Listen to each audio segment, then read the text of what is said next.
America's 250th birthday is less than 6 months away. The nonpartisan organization America 250 is calling on Americans to mark the event by volunteering. Now it's launching America Gives, a push to make 2026 the biggest year of service in history. Rosie Rios, the chair of America 250, is here now with the details. Hi, Rosie. So I think we all expected the organization set up by Congress to focus on fireworks and parades for 4th of July. So why does America 250 want to go beyond that and put this focus on volunteer work?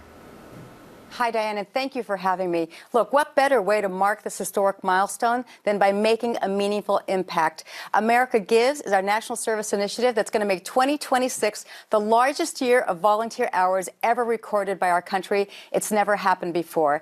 And we will absolutely have those fireworks. You might have heard our announcement on New Year's Eve that we are ringing in July 4th, 2026 with a ball drop in Times Square on July 3rd. It's the first time ever in the history of the ball drop that they're doing something outside of New Year's Eve. So yes, we will have the fireworks, the pomp and circumstance, but there's so much more that we think that can happen beyond the fireworks. Now, people involved in this program have a chance to win $1 million award for the charities of their choice. So how do you enter and how will you pick a winner?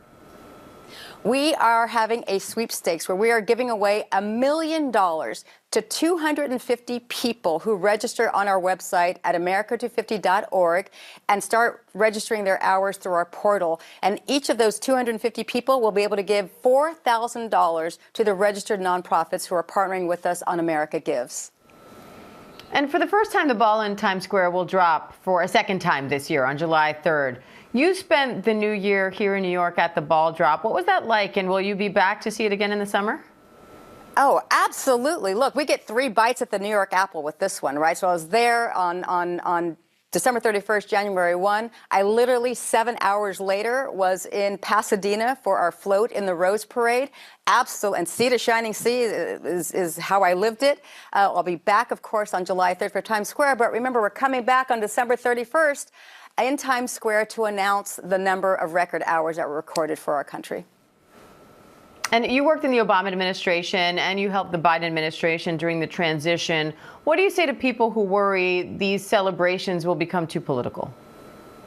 Well, we are a bipartisan, but I say nonpartisan, all-partisan organization. You'll see from our programming that it's very values-based. There's no political ideology whatsoever. You know, our commission unanimously approved this playbook almost 2 years ago, and it's working. We have a number of initiatives that are so successfully well on their way. You know, while we can't be all things to all Americans, we have something for every American. And our goal is to engage all 350 million Americans as part of this effort. 350 for 250 is, if there's anything to take away from today's interview, it's those 3 words. All right, Rosie Rios, the chair of America 250, thank you.